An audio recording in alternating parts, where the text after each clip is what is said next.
आयुष्य परफेक्ट नसतं, पण आपलं असतं. जसं हे रोप आहे, थोडं वाकडं तिकडं वाढतं तरी आपल्याला ते आपलंसं वाटतं. प्रत्येक दिवस काहीतरी शिकून जातो. हसत राहणं हीच खरी श्रीमंती. निसर्गासोबत, मातीसोबत आणि आपल्या किचन गार्डनच्या छोट्याशा जगात तुमचे स्वागत आहे. हॅलो, नमस्कार. कसे आहात सर्वजण? मजेत आहेत ना? मजेतच राहा. मी अनिता हातोटी माझ्या न्यू ब्लॉगमध्ये तुमचं सर्वांचं स्वागत करते. आजचा दिवस तुम्हाला आनंदी, आरोग्याचं जावं हे स्वामीच्यासाठी प्रार्थना करते. आज मी गार्डन म्हणजे टेरेसवर काय काय लावलं ते दाखवते तुम्हाला. मेथीची भाजी पण लावली, वांगी खूप लावलेत, आता फुलं पण यायला लागलीत त्याला, आणि कारले पण लावले, कारलेला पण कारले यायला लागलेत. चला दाखवते आमच्या टेरेसवर काय काय आहे ते. कप आणलेत 100ला, ते फुटतच नाही, ते माणूस असा आजूबाजू दाखवत होता. त्यांना आयडिया असते ते दाखवून कोणी म्हणत नाही दगड पडतं दगड. आज मी घ्यायचं ना मग 100ला तेल द्यायचं. गावाकडून आणलेले हरभऱ्याचे घाटे, मस्त हरभरा आणला होता, सगळं तोडत बसलो. सुकलेले होते, थोडेसे खाता येत नव्हते, म्हणजे निब्बर झालेले होते घाटे. त्याच्यामुळे म्हणलं थोडे भाजावं, नाही का, लोखंडीच्या तव्यावर मस्त भाजले. वरती टेरेसवर आम्हाला त्याचा हुरडा करायचा होता, पण खूप उशीर झाला होता, मग कंटाळा आला वरती जायला. थंडी पण होती खूप, त्याच्यामुळे म्हणलं खालीच आपण तव्यावरच भाजू. नाही तर आम्ही वरती मस्त हुरडा करत असतो, मस्त जाळ वगैरे लावून त्याच्यावरती हरभरे धरून असे भाजतात, खूप छान लागतात. नंतर येचून खायचे त्याच्यातले सगळ्यांनी सगळीकडून बसून. असा हरभऱ्याचा हुरडा खूप छान होत असतो. पण थंडीमुळे आम्ही वरी गेलो नाहीत, घरीच तोडले आणि तव्यावर भाजले लोखंडाच्या. बघा किती छान. मीठ पण टाकलं, छान लागत होते मीठ वगैरे टाकल्यावर. मग असं भाजून वगैरे घेतलं मग लोखंडाच्या तव्यावर, मग बसले सगळेजण खात. तुम्हाला दाखवते पुढे गेल्याच्या नंतर. मग स्वयंपाकाचा पण कंटाळा आला तर मग थोडासा मटर पण आलं होतं, वाटाणा आणला होता गावाकडून येताना. तर मग त्याच्यासाठी प्रज्वलला पुलाव केला, वाटाणा पुलाव, आणि आम्हाला पण थोडा मसाला भात केला. असं दाखवते तुम्हाला, थोडं शॉर्टकटमध्ये सगळं केलं. मग पूर्ण काही व्हिडिओ दाखवला नाही, पूर्ण व्हिडिओ मोठा झाला असता, त्याच्यामुळे म्हणलं शॉर्टकटमध्ये दाखवलं सगळं. आणि उशीर पण खूप झाला होता, 11 वाजले होते रात्रीचे, त्याच्यामुळं शॉर्टकटमध्ये सगळी कामं केले पटापट. आणि मग नंतर जेवण वगैरे केले. आणि आता मग पुलावाला सगळ्या भाज्या होत्या, गाजर, टमाटे, वाटाणा, बटाटा, सगळे. थंडीच्या दिवसामध्ये इतक्या छान भाज्या येतात ना बाजारामध्ये, हिरव्यागार सगळे. असं मसाला भात वगैरे करायला छान. मी 2-3 दिवस झालं रात्रीचं मसाला भात करतेच, थोडा का व्हायना मुलांना खाण्यासाठी.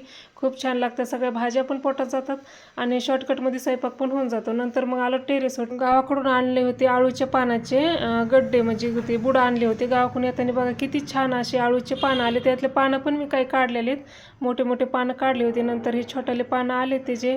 नंतर बघा किती वांग्याचे रोप आलेत ना टेरेसवर. वांग्याचं बी टाकलं होतं आणि आता ते मस्तपैकी वांग्याला फुलं पण यायला लागलेत. एका वांग्याला तर छोटंसं वांगं पण आलंय. किती छान असं टेरेसवर मस्त शेणखत आहे त्याला, वांग्याला शेणखत असल्यामुळे एवढे छान टेरेसवर आमचं झाडं यायला लागलेत. आता पहिलं येत नव्हते, एवढे असे सुकून जायचे, थोडे मोठे व्हायचे आणि सुकल्यासारखे व्हायचे. बघा पालक पण किती छान आले, मस्तपैकी पालक करायला मी वरणाला वगैरे फोडणी द्यायला वरून पालं नेत असते पालकाचे. नंतर वांग्याचे रोप पण खूप आहेत त्याच्यामध्ये रोप अजून पण आहेत. हे बघा वांग्याचं झाड, ह्याला पण वांगे यायला लागलेत आता, थोडेसे छोटे छोटे वांगे आलेत ह्याला पण. दाखवते तुम्हाला, एक छोटंसं वांगं आले. आणि कारल्याचे बी पण गावाकडूनच आणली होती, जास्त बिया टाकल्या होत्या, पण 2-3च कारल्याचे झाडं उगलेत छानपैकी. अशी कोरपड केसाला वगैरे लावण्यासाठी मेहंदी मी कोरपडीमध्येच भिजू घालत असते, तुम्हाला दाखवले ना पाठीमागं ब्लॉकमध्ये. हे बघा कारल्याचं झाड किती छान आले मस्तपैकी. ह्याला फुलं पण यायला लागलेत, कारले पण यायला लागले, एक छोटंसं कारलं पण आले. सगळ्याला कारले यायला लागलेत. मेथी पण टाकली, मेथी पण उगली, दाखवते तुम्हाला पुढं. हे छोटेसं कारले असे यायला लागले. त्याला मस्त मंडप वगैरे करावं लागेल, अजून तर काही केलं नाही. हाय असं सोडले, जसं दोरी आहे तसं ते चाललंय वरती त्याच्या ह्यानीच हळूहळू. असं एक कारलं चालले, दोरीला पकडत थोडा आधार घेत चालले. 2-3 असे कारले आले छोटेसे मस्त. असं त्याला मंडप वगैरे केलं ना म्हणजे छान. त्या मंडपावर किंवा नाही तर पत्र्याच्या वरती गेलं तरी चालेल, वरती जाऊन काढावं लागतील कारले वगैरे. एक वालाचं झाड पण आलेलं आहे.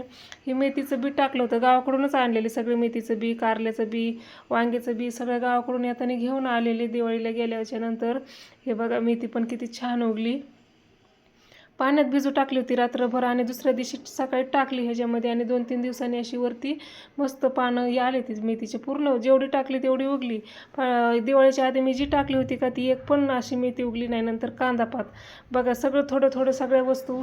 शेपू चुका पण लावायचं आहे मला, आणले त्याचं बी ते पण टाकते नंतर बघूया.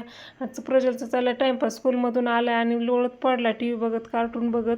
रोजचा आहे, स्कूलमधून आले खूप थकून येतो मग जेवण वगैरे करतो ना असं सोफ्यावर झोपून मस्त टी व्ही बघतो. त्याला काय खूप थकून येतो ना, डान्स वगैरे पण असतो, क्लास असतो, दिवसभर कामं त्याचे संपत नाही, 1-1.5 तास असतं. मग तेवढेच त्याला टी व्ही बघायला म्हणलं बघू दे नाही का, मुलं फार थकून येतात, अभ्यास येतं लोड असतो त्यांना.